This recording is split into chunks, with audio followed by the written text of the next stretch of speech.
I'm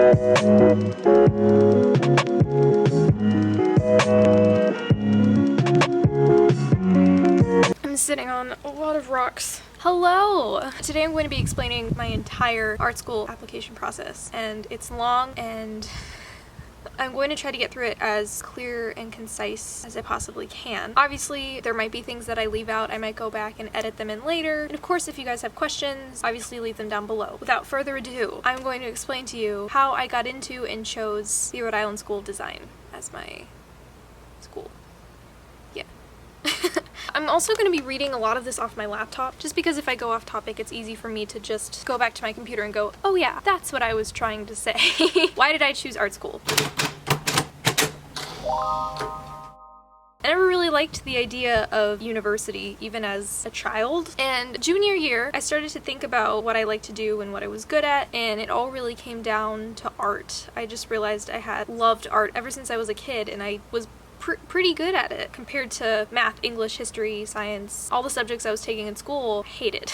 Basically, I researched the difference between a bachelor's in fine arts versus a bachelor in art. Bachelor's in art is pretty common at most universities, while a bachelor's in fine arts is offered at some universities and virtually all art-oriented schools. A bachelor's in arts is about 50% academics and 50% art, while a bachelor's in fine arts is about 25% academics and 75% art. So I knew just right then and there, I was like, oh, definitely want to be pursuing a bachelor's in fine arts. Definitely don't want a bachelor in art. But again, that was my personal preference. This is why I'm making this video. I want you guys to be educated and figure out what you want to do. A general thing about art schools is that they tend to be smaller and you're surrounded by people who live and breathe art. That is the main subject of the school. That's also the downside, is all they have is art. So you might want an institution that offers history or science as well as art. So you could be looking towards a liberal arts school, you could be looking towards just a university or a community college in your area. There's so many options, and it really just comes down to your research and the path you want to take. It's common for lots of art schools to not really offer a whole lot of business classes or offer any math or science. So that's definitely something to think about. That's also the reason why I applied to both universities and art schools, because I was interested in business and marketing and things like that. So I really had to narrow it down between that and my chosen major. So there's a lot to think about when you're considering a school. It can be overwhelming. The best thing to do is pros, cons, figure out what do you absolutely need to be getting. Oh, cool.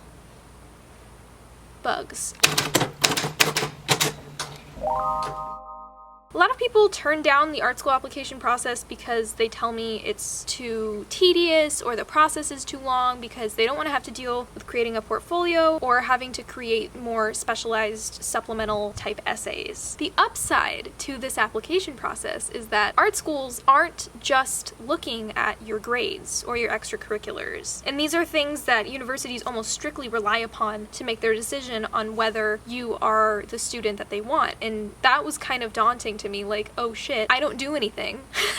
Like, I don't play sports, I don't really do a whole lot of club activities. I wasn't very active within my high school. To apply to a school that only relies on my grades and my extracurriculars was quite scary to me, especially because I had switched high school. I did 7th through 10th grade at a very upscale private high school. It wasn't for me. I just didn't like the environment. I didn't like the teachers. So I switched and I went completely opposite. I took 2 years at Fusion Academy. Both had their upsides and their downsides. You know, I thought, oh, some schools might want to see my grades from, I don't know, sophomore year, which I don't even think they need, but my GPA was cumulative. So even though I was getting really great grades at Fusion because it's one-on-one teaching, I was taking classes that I wanted, everything was going fine, I still had those grades from the other 2 years that were sort of pulling me behind, and I was worried that colleges would see that and think lesser of me. And it's unfortunate, because a lot of people go through these negative high school experiences and they don't get the grades that they want and they don't have the teaching that they should have. And, you know, to have a college look at you and say, oh, we don't want you purely based off of that, it's pretty sad, and it's definitely heart-wrenching to go through that process. The upside of applying to an art school is that they're not relying strictly upon that, and your art skills can absolutely make up for what you lack in those other areas. I actually started my college application process pretty late. I started at the beginning of senior year, which at my older school, I went to a college prep school, people start at the very beginning of junior year. And it's interesting because I have no idea where that would have led me if I had started my journey that early. I didn't even think about doing art until the end of junior year. So it's crazy to see where I am now and think about what I might have been at my older school. I didn't take my SAT until the very end of junior year, and I retook it again in November. I didn't start planning my individual art portfolios until September of senior year, and I even last minute created portfolios for schools that I was just going to apply to on the fly. I'm glad I did, because some of those schools that I applied to ended up being my favorite. So it's never too late to consider applying to art school. If you have the skills, anything's possible. If you know that you're a good artist and this is what you want to do, make that leap and create your portfolio. You will not regret it. You will become so much more proficient in your skill through creating your portfolio, and you'll really start to learn about what mediums and materials and subjects that you like versus what you don't. As long as you really organize your priorities through this process, it can be done. I have done it. I'm living proof. A disclaimer here, I learned throughout the application process that each portfolio and each acceptance is varied greatly upon your intended major and your specific art mediums. Majors such as illustration or photography are a lot more popular than ceramics or glass. Thus, those interested in a major in illustration have far more competition than those looking towards ceramics. It's much more cutthroat and demanding, and the standards will be set much higher.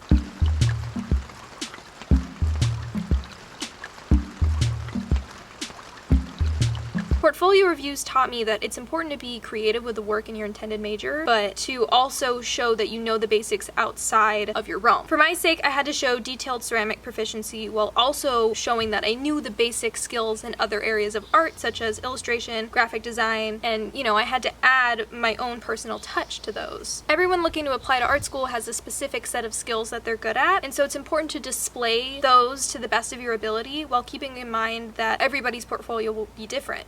Mine will not be the same as yours will not be the same as anybody else's, so it's interesting to look at other people's portfolios, but you also need to keep in mind that you should not necessarily be comparing your work to theirs, because that's just not really how that process works. So, the application process. I'm going to go into as much detail as I think is necessary for this, because I was pretty lost at the beginning of my process, and I did go to a college counselor. I went to college here in Pasadena, which was incredible. It's college, but with a D, so COLLEDGE. Pretty awesome. Jenny is fantastic. Highly recommend the service. If your school does not offer college counseling, or if you feel that it's just not the counseling that you need, especially for art school, it's very helpful to look into other ways of counseling, and if you have the funds to do so, it's definitely something to look into. There's even online programs. I'll put lots of links below that you guys can check out, but there are online programs that allow you to talk to somebody who can help you really develop your portfolio, as well as, I'm going to get into this later, but you can literally contact school admissions counselors and talk to them about creating your portfolio specifically for that school, because they want to help you. They want you to go to their school.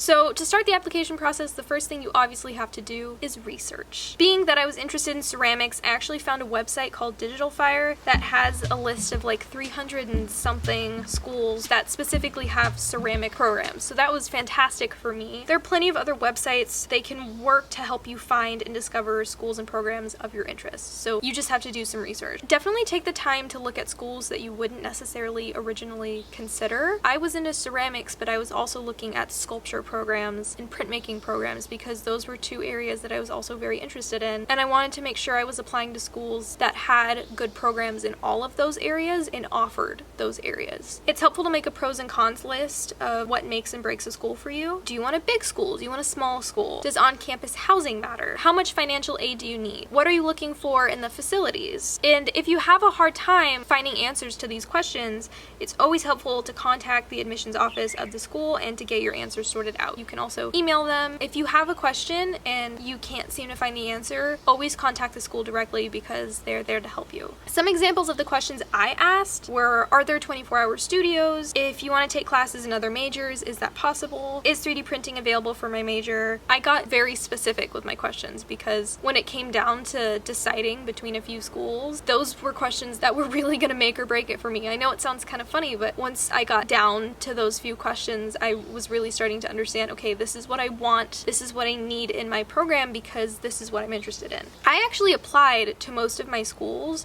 before I even visited them. Thus, in a moment, you will understand that's why I applied to so many schools. Because I was a first-timer in this process and I didn't know anybody else who was going through the process, I was under the impression that I just wasn't going to get into all these schools. So my whole idea about this process was, oh, I'm going to apply to a lot of schools, see where I get in, and then tour those rather than getting my heart set on a school and then being heartbroken when I don't get in. There are definitely pros and cons of either visiting beforehand or visiting after you've been accepted. I would say the main con of applying before you visit the school is you might be applying to a school that you would have never even considered applying to if you had visited it before. That sucks. If you apply to this school, you get in, you go, and you're like, why did I even apply here? Like, why did I waste my time? This is absolutely not a program that I want. And that sucks.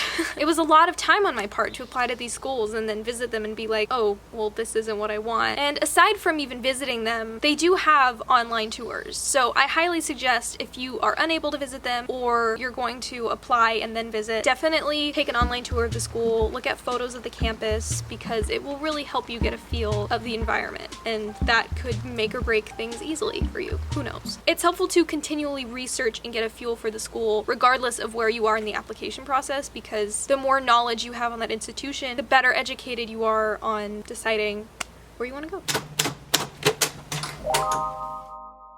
Before I even started my application process, I took the SAT because I figured that's probably the first thing I gotta do, right? So I went through SAT tutoring, so I was able to take it at the very end of my junior year. Most schools will accept the SAT or the ACT, and some don't even require standardized testing at all. And that being said, just because they don't require standardized testing, that does not mean that they're an easy school to get into or that they just don't care about who they accept. I think people get pretty negative connotations associated with that. So in reality, like Puget Sound, for example, they offer their own form of a test for students who opted to not take standardized testing. And that's great because maybe you're really bad at standardized testing, maybe you have a learning disability, maybe you didn't have the time. To have that option, I think, is actually really incredible and really gives students a chance. I chose the SAT over the ACT purely because of the fact that I had taken the PSAT twice. That's just what I decided. So I can't really give you a whole lot of advice because I haven't taken the ACT and I don't honestly have knowledge on it. I do know that the ACT has a small science section.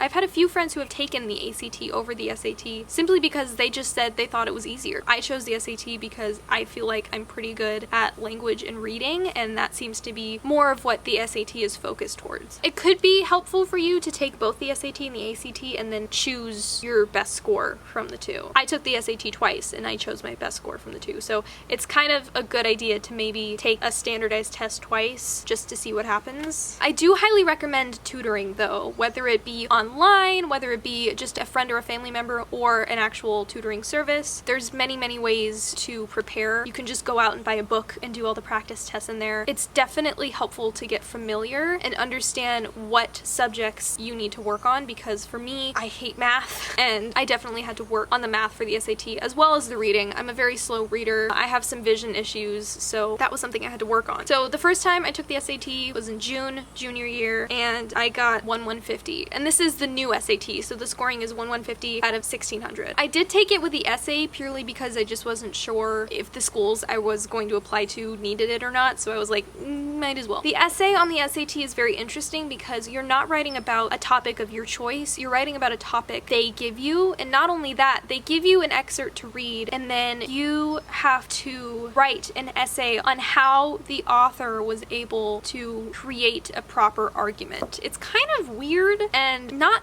fun. The second time I took the SAT, I actually did worse on the essay. And the reason I'm telling you guys my scores is just for transparency. I feel like a lot of people don't talk about these things because they don't necessarily matter. It's very individualized. You know, it might help you, it might not. So the first time I took it, I got a 22 on the essay, a 620 on the reading and writing, and a 530 on the math. When I took it a second time in November, I received a 1240 with a 650 in reading and writing, a 590 in math, and a 16 on the essay. so I did worse on the essay. In all fairness, it was about birds, and it sucked. I also did get extra time the second time I took the SAT, and in reality, I don't necessarily know if I would have done any better if I hadn't had the extra time. But that's another thing to think about. You have to gauge how much you think your improvement will be the second time, and that'll help you to understand, okay, should I retake it? Should I just stick with my score? It's also good to consider the fact that some schools allow you to just send your best score, and some schools even allow you to super score, which is take the best individual scores from each SAT. So the best reading, the best math, the best essay. And some will say, you gotta send us everything. Send us your first one, your second one, your third. And then another thing to consider is sending your scores immediately after you take your SAT versus waiting. Now, I waited just because I was nervous and I wanted to see what my scores were. That also meant I had to pay each school when I sent in my SAT. And that got kind of expensive. It was like $12 per application. The upside to sending your scores right away is that usually you can, I think, send, is it 5? For free. You can get fee waivers. If you have any financial questions, again, talk to your school, talk to the admissions counselors, talk to the college board. If you feel like you qualify for extra time, definitely talk to your school counselor, whether it be your college counselor, guidance counselor, even the head of your school, and they can assist you in talking to the college board and getting that extra time. You do need to know that it takes about 6 to 8 weeks for that process to happen. If you feel like you need that, definitely consider that time. Now, if you're not sure what SAT scores to aim for, it's a pretty good idea to just look up your school name and SAT scores and go to Prep Scholar and see what the average score is. You can also contact admissions counselors and ask them what your ballpark should be. But again, it's subjective. It ranges per person because again, these schools are not only just factoring your test scores, but they're looking at your portfolio and your technical skills. They want to see that you're a good artist. So you could have the best SAT scores and be shitty at art and they're going to be like, why are you applying? It's good to make a due date and deadline spreadsheet for all of your selected schools, putting the most recent deadlines first. Some art schools have different deadlines for portfolio versus test scores and essays, so again, definitely do thorough research to make sure you have all the correct dates. A handful of schools actually pushed their portfolio deadlines back by a few days to even weeks or more. It's important to consistently be updating your deadlines on your spreadsheet to make sure you have all the most relevant dates and you're not behind, because that can be shitty to go to submit your essay or your portfolio and you're like, oh man, it was due yesterday. If that happens, contact your school immediately, explain what happened, and they may or may not give you an extension on your slide room or your Common App.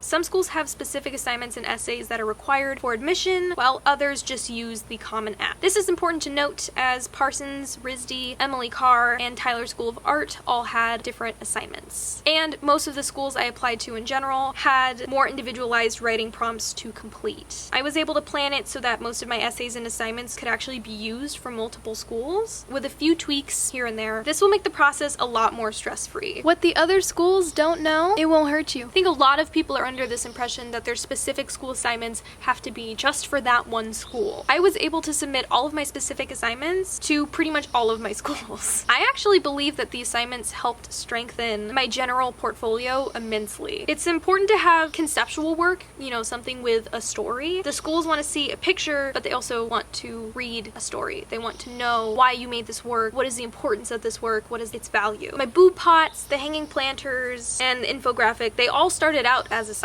But in the end, I think they ended up being some of my strongest portfolio pieces. This is why I would suggest that anyone who wants to create a strong portfolio view other schools' assignments, regardless if they will apply there or not. It can really help give you inspiration for new and stronger work and teach you to think about your art in a different light.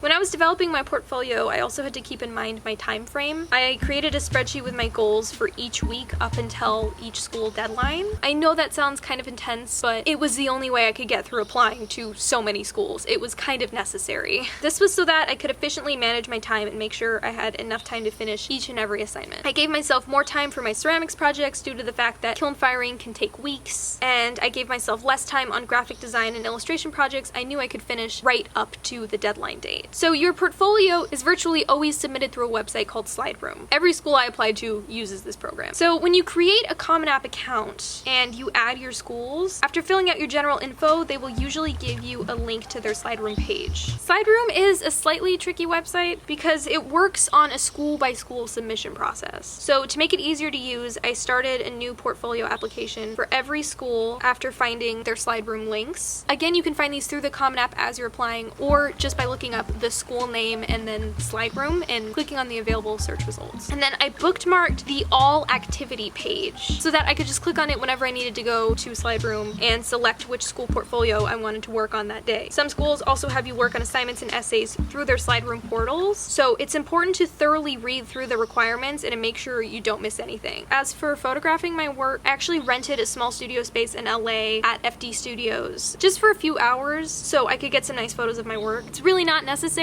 especially if all your photographing is illustrative and 2D work, because you can just take a photo of it in your room and then crop out the extra space. I only rented the space because 3D works are usually expected to be photographed in nicer settings, so that's something to consider. You know, if you have a nature piece, maybe you want to photograph it in the trees, or maybe you want to photograph it in a garden. It's definitely fun to get creative with that because schools sort of like to see that you put in that effort. You absolutely don't need a fancy camera though. Your phone will do just fine. If you have a Canon, use a Canon. If you have an iPhone, use an iPhone. Android, why do you have an Android? I'm just kidding. Androids are fine. There's nothing wrong with Androids. Just get off my ass. Even if you don't have a studio, you can absolutely get creative. I actually photographed one of my sculptures on Big Bang Theory Way in Pasadena. I just love saying Big Bang Theory Way. We have an alley called Big Bang Theory Way.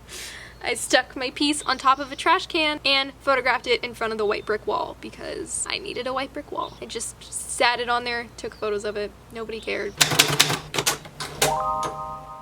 Over the summer, I attended the RISD pre-college program for 6 weeks in order to help strengthen my art portfolio. But I also wanted to get a feel for art school life and see if it was for me. I had actually visited 3 art schools in junior year because I wasn't really sure what I wanted to do. I looked at Savannah College of Art and Design. It seemed like too much of a commercialized school for me. And then I looked at Pratt in New York and RISD in Providence. And I really liked Rhode Island School of Design because of their ceramics program. So I decided, okay, maybe I go there for the summer. People were telling me about doing summer programs to try and get proficient in a skill. It's actually good to try and talk to students that go to the school you're interested in. So we had a family friend that went to RISD, and I talked to her about summer programs, and she said she had gone to California State Summer School for the Arts. I couldn't get in. It was too late. RISD was still taking openings. I would highly suggest any kind of pre-college or portfolio preparation program to anybody interested in art school. It really helped me to get an understanding of what I needed for my portfolio, and I was actually able to make a few pieces that could then be later used in my portfolios. And this was not just ceramics pieces, this was drawings as well. Many art schools have summer programs you can take. Here in California, we have the California State Summer School for the Arts program. My local art studio, The Armory, has recently partnered with Otis College of Art and Design, and they do a portfolio preparation program. Absolutely, if you're unable to go out of state, if you have to stay local in your city, there might just be a program that you can take near you. You just gotta look. Community colleges also offer summer classes that you can absolutely take. Some of these programs do offer scholarships. The RISD program does offer a scholarship. However, if you're trying to enter the program with a scholarship, you do need to already have a few works to show them. If you're applying without aid, it's not required to show them photos of your work. All you have to do is write a short essay on how you think the program will help you become a better artist. And if you're not able to attend one of these summer programs, it's always good to just try and take up some art classes near you or watch videos online. Just find a mentor who can help you create stronger works for your portfolio. I actually went to a place called I Heart Art in Pasadena. This was back in September, October, December, because I needed better drawings. The teacher there, Asia, she's fantastic. She is a Pratt graduate, and she actually helped me develop some work for my portfolio. We did one-on-one classes.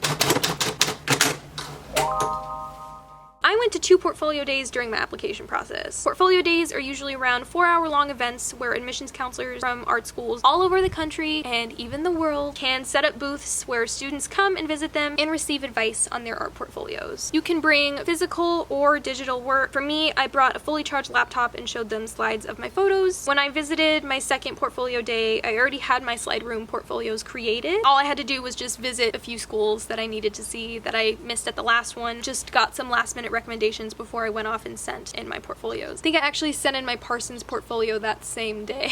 I highly recommend going to portfolio day. Even if it's a long drive, even if it's not near you, it's really a process that can give you a lot of insight into your application process.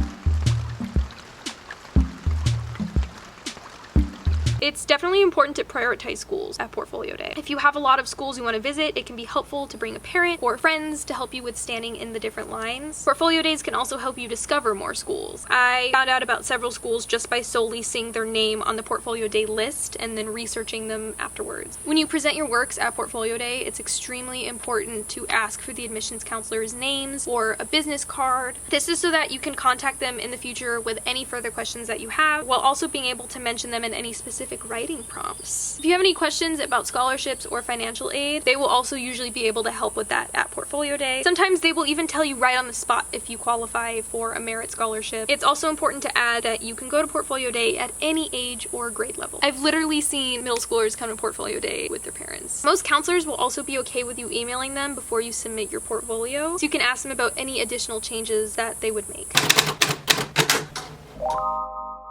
Early decision, scholarships, and financial aid. My rule for early decision is if you're ready, go for it. If you're not, then don't try to push yourself. I knew going into the process that I definitely needed more time to make my portfolio. Most art schools actually tend to have later priority deadlines because they want their applicants to have a nice amount of time to be able to complete their work. So if you're on board for taking advantage of the time, then do so. I actually applied to my safety school, Puget Sound, with early decision, and they waitlisted me. On my behalf, I can't speak too much on the process of financial aid because I did not apply for it, but several schools make a point of offering it and sending out reminder emails. If you do need financial aid, that is something you should absolutely be thinking about at the very beginning of your process, because that will play an important role in your decisions through sending applications, through taking the SAT, and through applying to schools. I was actually offered many aid and merit scholarships after getting accepted into my schools.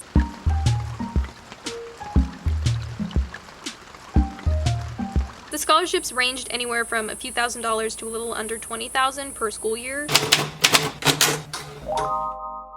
It's important to keep in mind that each school has a different system for how they value your GPA, your test scores, and your portfolio. I went to a one-on-one school, Fusion Academy, as I mentioned. So my last 2 years I was able to take specialized classes, and I was also able to boost my grades, and I'm very, very, very grateful for that because, again, I have no idea what my experience would have been like without that. The school helped me academically, but I was left without a ceramic studio. In fact, I actually wrote my Common App essay and many of my specialized essays on working on my art from home.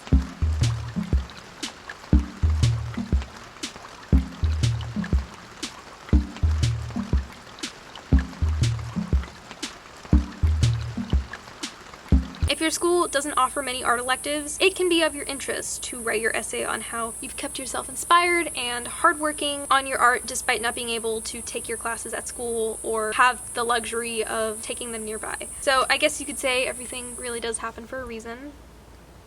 Thank you. Grades are a part of your application process, but if you're not a straight A student, don't think art school will value your GPA as much as a traditional university, because they will not. It's important to have a strong portfolio though if your test scores or your GPA are not as strong as you would like them to be. It's important to have an idea of what you might want to do in school. Many people go into art school having a certain major in mind and they end up choosing something completely different later on. That's perfectly fine. The main thing that matters is that you find a school that has decent programs in all areas that you might be interested in. That way, if you decide to switch majors, you won't be disappointed with the other program that you choose, wondering if you could have been at a better school. This is how I was really able to come down to deciding what school I wanted to go to. I'm interested in ceramics, but also industrial design. And for me, that's why I chose RISD. They had strong programs in both areas, and that's ultimately what really helped me form my decision. The more the better. You will usually need a counselor recommendation and a teacher or multiple teachers' recommendations. Each school will specify how many they require.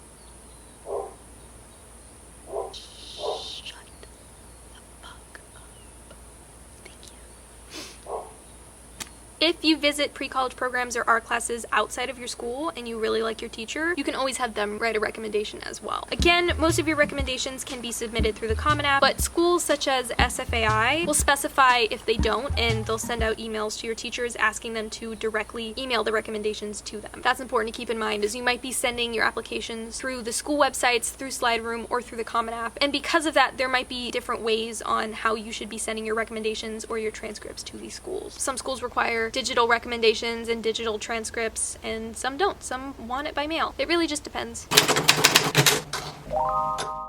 Common App is a standard application process for most schools. Some schools have you apply directly through their website, others have you apply partially or entirely through Slide Room. The Common App's pretty easy to use. Once you go on the website and create your account, all you do is you put in your personal information and you can immediately start adding your schools to your list. Once you've added your schools, you just follow the steps to completing your application for each. The Common App is widely used by many schools because you typically create one essay and you send it to all your schools. And they'll give you, I think it's like 4 to 5 essay topics that you can choose from, but what's the catch? Most schools usually want more than one essay. That's where the assignments and supplements come in. Many will ask for the Common App essay and additional supplemental works on why you want to go to their school specifically or why you want to go into your particular major. Although each school has their own supplements and assignments, like I mentioned with the art assignments, you can sometimes use one essay and edit it to fit the individual supplemental requirements for each school.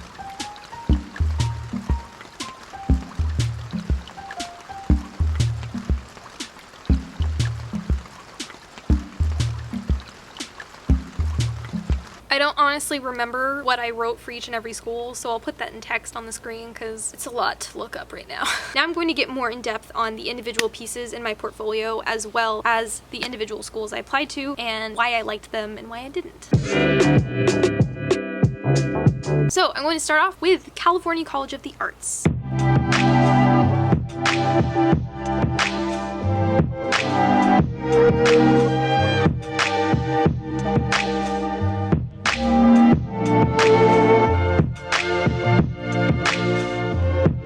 California College of the Arts is a school located in both San Francisco and Oakland, California. They have 2 campuses. Their ceramics program is very strong. They have a 2-story building, everything from wheels to very large sculptural works, and I would definitely recommend the school for anybody looking into ceramics. The Oakland campus is nowhere near as nice as the San Francisco campus. They do plan on moving entirely to the San Francisco campus, but they're probably going to do that in like 2020. So unfortunately, many majors are not offered at the San Francisco campus, and this is why I decided to not go to the school. I just didn't really like the Oakland campus. It was pretty run down. I just needed more of a city vibe. Okay, San Francisco Art Institute.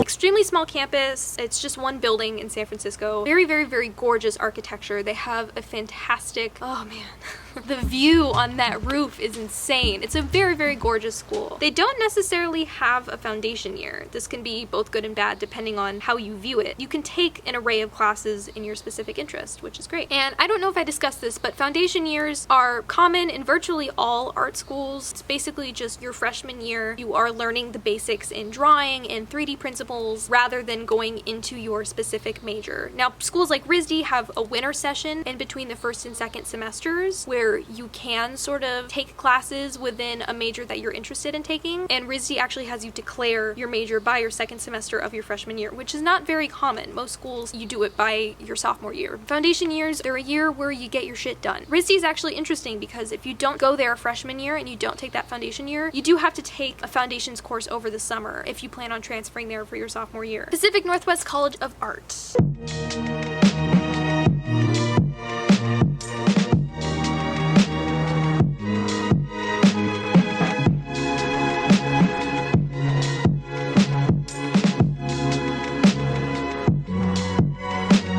Located in the gorgeous city of Portland. It's a very small campus. It's just about 2 buildings. The student housing is pretty nice. It's very new. They're very much apartment style houses. It's a very quiet building. Yeah, I actually quite liked the housing. It was fairly close to campus, and the school has a very, very, very personal feel. Their mascot is a sloth. They have a wonderful, wonderful sense of community at the school. People were very nice and warming and welcoming, and the teachers came up to me and gave me tours and talked to me and let me tour the classes. I really fell in love with the school. However, their sculpture program was very small. It just wasn't necessarily what I was looking for. It wasn't very clay oriented. It was mostly mixed materials. However, the school does have really great connections with Adidas, Nike, and Leica, the animation studios who made Coraline and the Box Trolls. My dream job. They even have a Wacom Center where they go and send their newest drawing tablets and products, and the students get to use them. So I fell in love with that school. I just wish they had what I wanted in terms of sculpture and ceramics, and they didn't. University of Puget Sound.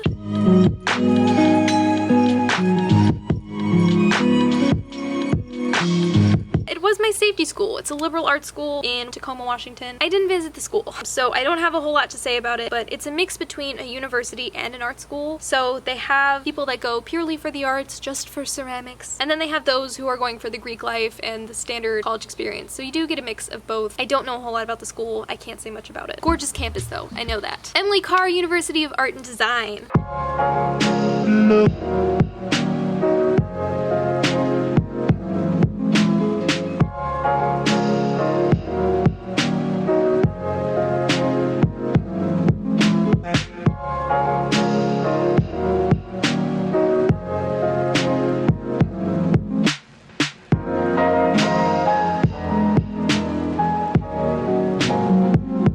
This is located in Vancouver, Canada. I don't know what it is.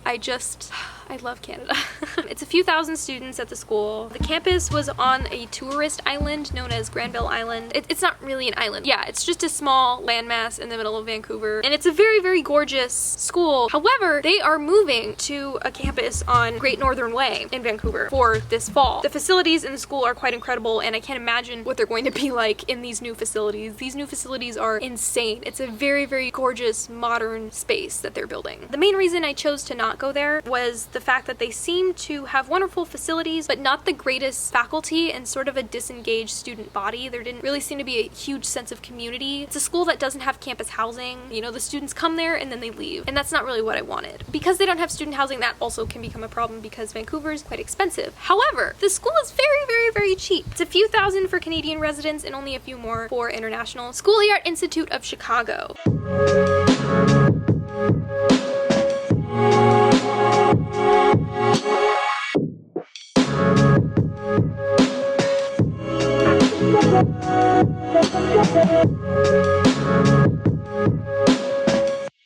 Located in the heart of Chicago, the campus is spread out between 4 buildings. When it came down to deciding, I was actually between SAIC and RISD. They are 2 very different schools though. RISD has a very set curriculum, and SAIC is literally creating your own major. It's extremely interdisciplinary. If you decide, I want to do film, I want to do performance arts, I want to do sculpture, you can do all that. You never even have to declare, and they have a pass or fail system, so you don't get grades. The facilities are really nice, and their sculpture area is a bit small, but it's not that bad. I really liked the city of Chicago, and it's connected to the Art Institute of Chicago. They have one building that is in the back of the Art Institute of Chicago, and it's incredible to just have those connections to that museum and to be able to go into that museum whenever you want, take that advantage. It's incredible. And SAIC has some pretty cool apartment style dorms as well. University of Michigan.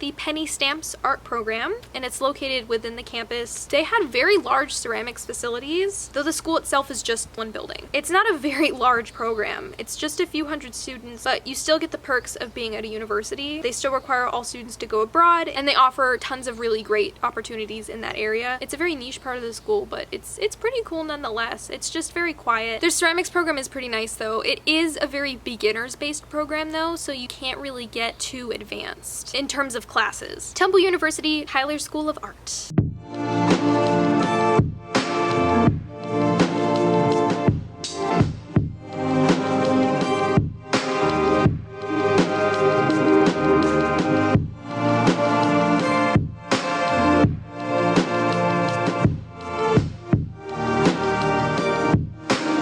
The building is located within Temple University in Philadelphia. The university itself has around 35 to 40,000 students, so very, very, very big, and it just keeps growing. The student body in the art school is small. They have a great glass program though. It's very rare for many art schools to have glass. I think Temple and RISD are one of the top 2 glass programs. The facilities are very, very new. The teachers are very, very warm and they'll help you out. The student body is very caring. The classes are much more generalized than classes offered at like SAIC, for example. That's something to think about. A lot of these universities have much more generalized classes than art schools. And the school at Tyler is right next to the architecture school, and they both offer fun minors, which is something to think about if you're interested in business or architecture and agriculture. Like, that's something to think about. Alfred University School of Art and Design.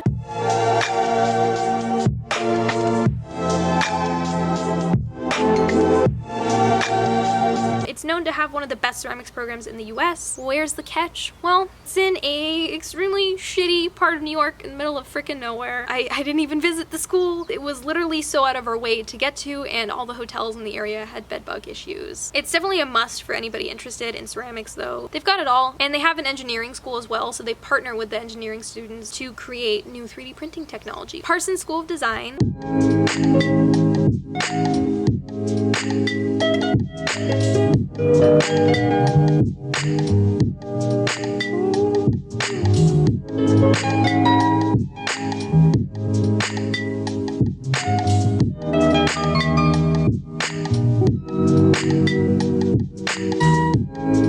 It's a very fashion and design oriented school. I legitimately don't know why I apply.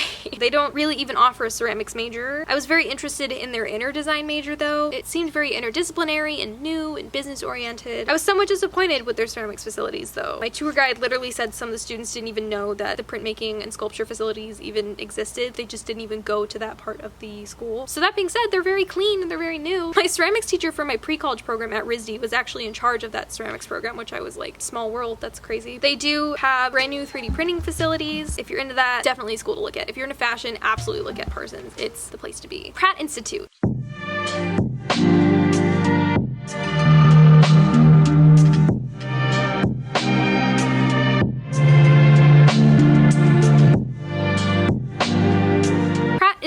More design oriented than fine arts. It's located in Brooklyn, New York, and their housing is pretty fun. You can paint the walls as long as you repaint them at the end of the year, so you can kind of see the thick paint caked on the walls. The school is on the older side, but if you want a fun art school in New York, this is definitely the place to look at. They have great campus security. Campus itself is sort of a public plaza type area, so they close it off at, I think it was like 5 p.m. at night, so it's just open to students. So it's very, very safe. It's nice and protective. They have a great community. They have cats everywhere. It's got a lot of history in that area. I didn't mention, I actually did not get into Pratt, and I didn't get into Michigan. I don't think I got into Michigan primarily because of my grades, my GPA. I think they were counting that very heavily over portfolio work. And then for Pratt, I don't think I got in because it's so design based and illustration based that they just didn't think my drawing skills were good enough. I think I just wasn't the student they were looking for. They even told me at portfolio day, oh, you should probably think about strengthening your drawings a little bit more. And I was like, well, shit.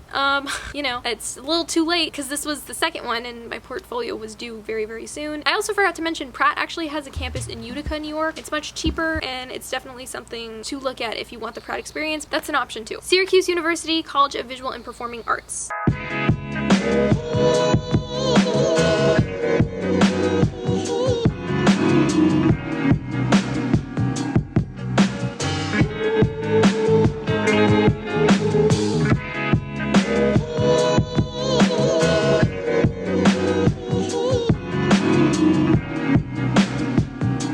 I love this program. It's a small program within Syracuse University. The building is away from the school, but it's a very short bus ride. They actually offer bus rides going to the campus every few minutes, so not that much of a problem. The art building, however, is literally across the street from a cemetery. The program is as personal as it gets, though. The ceramics facilities are actually extremely top of the line. The school has 20 kilns, mostly outside. It has top of the line ventilated raw material mixing areas. It's pretty small, it's very intimate, and they give the students their own studio spaces by their sophomore year. So that's really cool because most universities either don't give you studio space or they give it to seniors and sometimes juniors. To have it by your sophomore year is really, really great because that's right when you're starting your major. And of course, last but not least, Rhode Island School Design.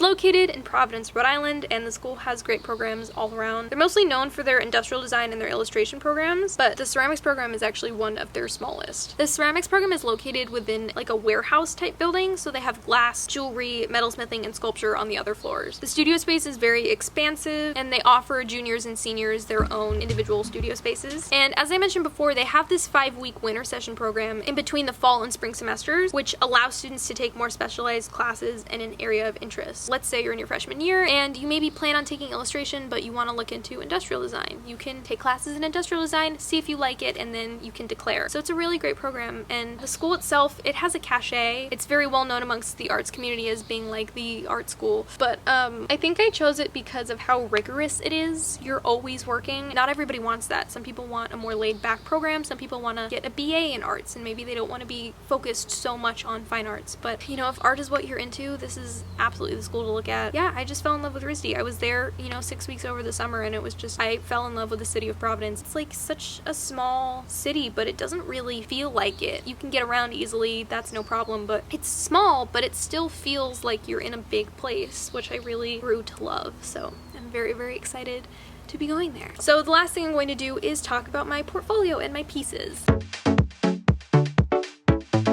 So the first piece I'm going to talk about is 9 months. It is my pregnant pots piece. The pots were basically created to show a process of transformation. They were specifically my assignment for Emily Carr, but I used them for, you know, all my other school applications. They were built entirely by hand, and I focused the 9 pots on simple, uniform, tapered shape while changing the breast and belly size for each month. I carefully sculpted each piece by closely following a chart of the physical transformation within each month of pregnancy. I did run into some difficulties with the glazing of the project, so I actually spray painted them using like a tape and spray method. So I taped them off with painter's tape and then spray painted them. The speckled boobies created some pretty good contrast against the bellies. They were actually made to be miniature planters. I wanted them to host like a sprout in each one, but I couldn't find sprouts to match my concept, so I literally just illustrated them in Photoshop. Here we have the 9 months idea and development sketches. This was, I think, also for Emily Carr because they wanted to see how you created your assignment. It's pretty self-explanatory. It's just a really fun little sketchbook page of how I developed the planners. I actually made it afterwards. You can do that. You can make your sketchbook pieces after you make your work and make it look really nice and say, oh, this is what I did. It actually did start out with 4 pots. I was going to do a child, adolescent, adult, and elder pots, and then I was like, you know what, pregnancy, that could be really fun. I really want to do 9 pots and go all out, especially sculpting it by hand. You know, it was just fun to sit down and sculpt some boobs.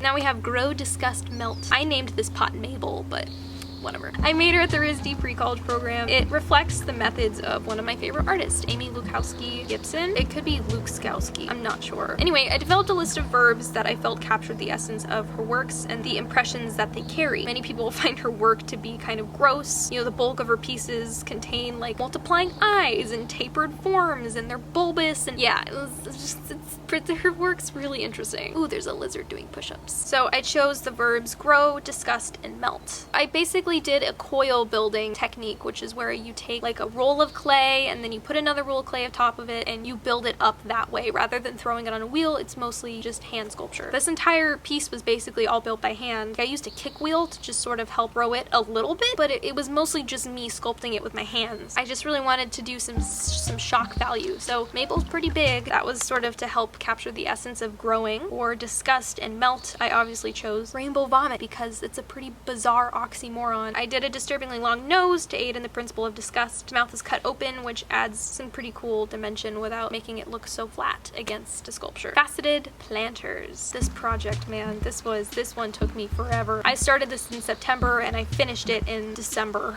So they were a 3-month project that revolved around creating a sustainable container to hold succulents. This was my RISD assignment. Oh, my other RISD assignment was that I used the pregnant pots for that as well, so they doubled. The goal was to basically create uniform slip cast pots that had varied surface designs. Slip casting is basically where you create a plaster mold and you pour liquid clay into it and you let it sit for a little while and you pour the excess clay out, and what you're left with is a hardened shell of clay, which you can then allow it to dry and pop it out and you have your piece, and you can continue to use that mold to make more and more pieces. And this is how most commercial ceramics are made. Like when you go and you buy a mug that says I Live New York on it, it's made in a mold. That's not a bad thing. You know, making it in a mold still requires a lot of work, and this is why I've come to sort of like molds, because you can sort of work on them from home. You don't really need a wheel, you just need some plaster and some liquid clay. So after I made the prototypes from both clay and resin, plaster mold was made, and then I filled it with stained porcelain liquid clay, also known as slip. The colors of the planters were preserved by using a clear acrylic spray, and the first 2 pots pictured were layered with color spray paints, and the second pot I actually stamped it with letterpress stamps, and I printed it with the lyrics from Pocahontas, Colors of the Wind. I just wanted to convey my love for Earth, man. I love our Earth. And then the last 2 pieces were actually inspired by my favorite artist, Millie Dent, and my other favorite one, Sean Forrest. And I basically did like a marbling technique that I learned from their processes. I was completely self-taught within this entire project, and it was intense but very fascinating and very fun. Next, I have my slip casting infographic. This was actually I think my Parsons project. This infographic was my first graphic design project, and I basically created it to explore the process of making the planters. I actually sketched everything out by hand and then scanned it into Adobe Illustrator, and then from there I transformed each image into like a black and white logo and refined all the vectors and the lines, and then I placed the images in Photoshop, and then I painted my signature pastel color palette onto the images and put everything into InDesign. I basically created this very long infographic Pinterest style thing. I was sort of intrigued to make it one continuous page because I wanted the viewer to be able to scroll throughout it rather than having to turn it like a book. This is my working with natural materials in ceramics sketchbook piece. It was basically created to explore how natural materials can be used to create rolling pattern stamps for ceramic art. So you can make reusable stamps that you can roll across your clay, and then you can use that clay to make cups or pots or whatever you want to do. I didn't actually make anything with natural materials on it. This was specifically just for like a sketchbook thing to show them like I can think creatively. Look at me using things in nature. I was trying to show that dried flowers, ferns, rope, other natural resources can be pressed into clay and fired to create these permanent pattern rollers. For the left side, I chose to pick and dry leaves and flowers from my neighborhood, and then I pasted them into the sketchbook. I freehand replicated the dried plants with watercolor paints to explore the shape and the value.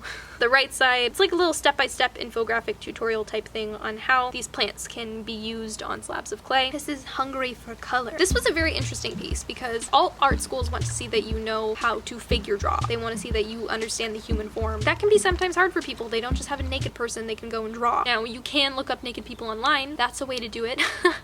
Or a really creative way to do it is actually go to a museum and draw the statues. That's perfectly fine. So that's what I did. Went to Norton Simon Museum, Pasadena, and I sketched the Dancer at Rest sculpture by Edward Degas and the Standing Bather with Raised Arm sculpture by Aristide Maillol. I'm not sure how to pronounce his name. Maillol. After sketching the sculptures at 2 different angles, I just added my personal touch with some micron pens. And then, of course, I went back in and added watercolor because it makes everything fun. I didn't want them to be so serious. I wanted there to be some emotion through color color. And of course, to play it off like it had a whole story in here, I wrote about how the left page explores rougher outlines and personalized faces, and the right page explores line variation and abstract patterns. The colors were supposed to sort of convey emotion. So yellow was supposed to mean knowledge.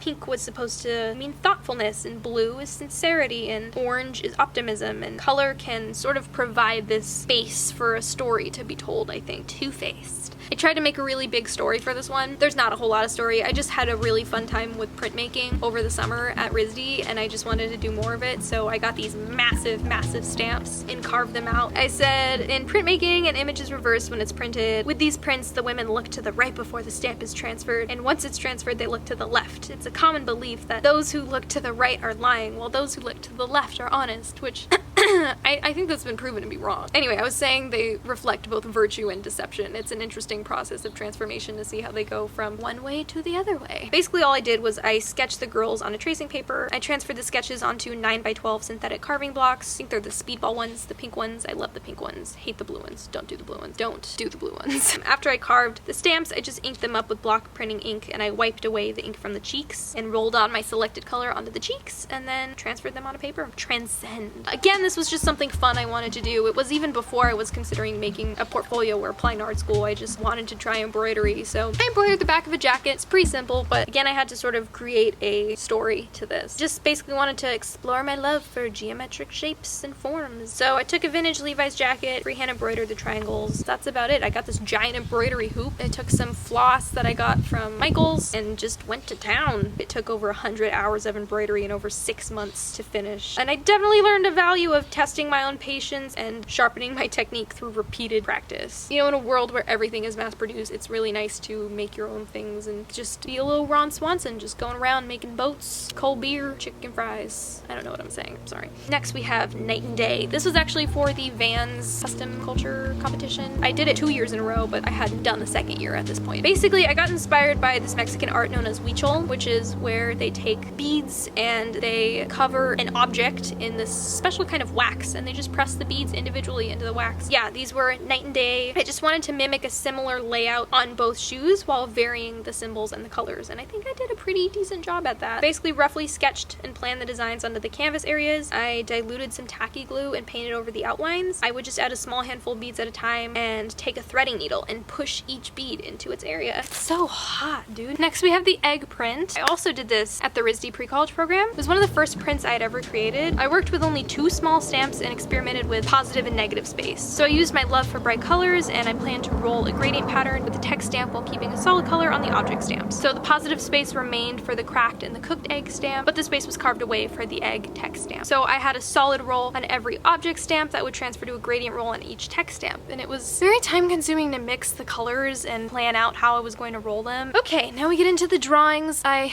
am not anywhere near a professional drawer, but you know, art school's gotta see drawings, right? So this is what I did. So I have my dripping fruit drawing. It's basically just like taking a conventional still life and turning it into something that's my own. Pretty self-explanatory. I just took a kombucha bottle and some bananas and sketched them out. And then I took neon pink acrylic paint, and with thick strokes, I basically applied these little drip edges to the banana and then applied some pink accents all over the drawing. I just wanted to add my own personal touch to something that I felt was so standard. And then I have this kitchen still life. I actually did this at the RISD pre-college program and it looked like shit. And then a few months afterwards, I was like, you know what? I could put this in my portfolio if I fixed it up. And I had done it mostly in vine charcoal. So I went back with all kinds of like compressed charcoal and charcoal pencils. I just added deeper, richer values to the work. I also took white compressed pastel and I added those little ice cubes in the mason jar. I'm honestly really happy with how it turned out. I wouldn't have gotten it to where it is now if it wasn't for Asia at iHeartArt. Shout out to her. She's amazing. She basically taught me how to draw. I did very standard stuff for drawing, which looking back, it would have been fun to do creative stuff, but when it comes to your portfolio, it's definitely always better to do something that involves perspective and still life rather than something based off of memory or based off of a picture. They always say they can tell too if you've done it based off of a photo versus based off perspective, so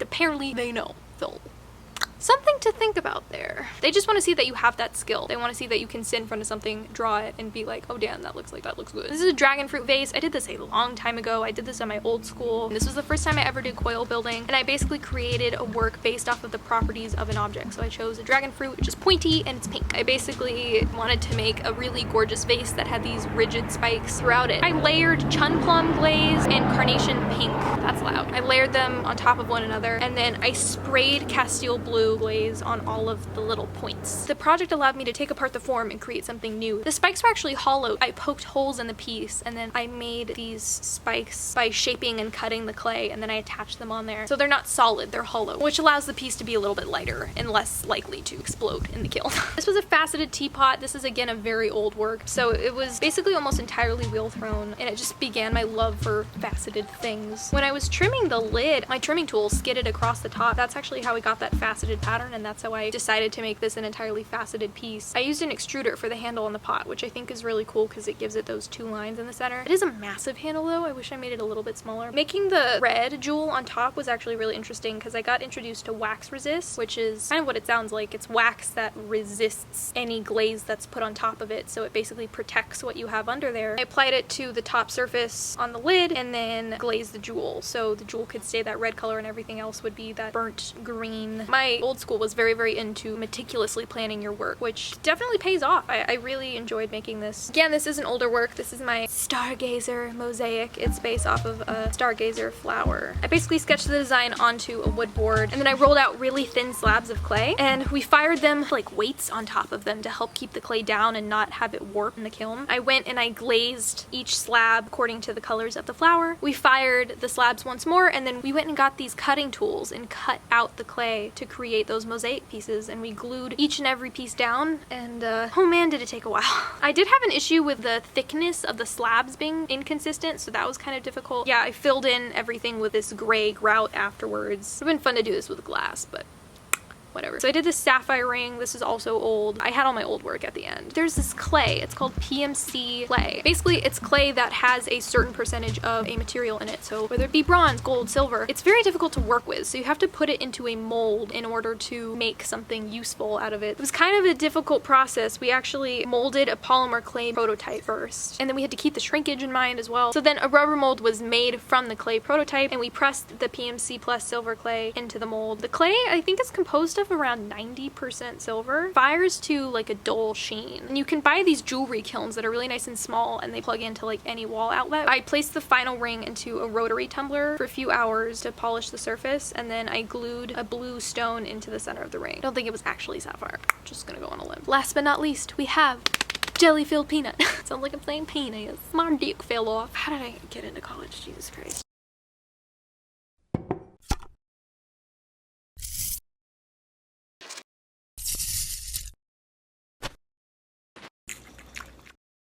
This was a stop motion video that I made with almost 200 photos as a surrealist play on the words of America's favorite snack, PB&J. My class at RISD, we went to Whole Foods. We could purchase $15 worth of items, which of course I purchased some costly jars of peanut butter and jelly. Gotta love that expensive PB&J. I just designed a project that could combine my love for ceramic and video art with food. What could be better than that? And I came up with so many different ideas. The concept was supposed to playfully mimic the process of filling a donut with jelly. Obviously they don't use like a real needle, but I thought it would be fun. I sculpted 24 hollow peanuts out of clay, and then each got progressively more plump than the last. And then after firing the peanuts and glazing them with a tan underglaze, I took to creating the film. With the help of my friend Simone, we went to my dorm and sat there for like an hour in front of this little backdrop that I created, and I photographed each frame. Basically, to create each frame, you just have to transform each shot slightly. Remember that episode of iCarly where Spencer's trying to make the stop motion? That's like, yeah, that's what I did, and I love stop motion animation. I want to work for Leica someday. My god, that's it. That's my whole portfolio.